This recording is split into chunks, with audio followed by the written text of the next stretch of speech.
না উস্তাদ, ওই হাতুরটা পাল্টা দিলাম, হাতুড়ি কিরকম বল পাচ্ছে না মনে হচ্ছে।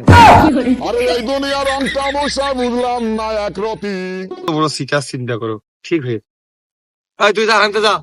ওই মহিলাটার সাথে আমার পার্সোনাল ব্যক্তিগত একান্ত কথা আসছে না, দূর। ওই ভাই ওই করছে কি, ওই নিম কি ভাজা খাবা না সৈকত ভাজা খাবা, আছে না আসুন কোনটা আনবো? ওই ভাজার কপাল খাপায় 6 বছর ধরে ভাজা খাপাচ্ছি, ওইটা বাজার পাওয়া গেল না।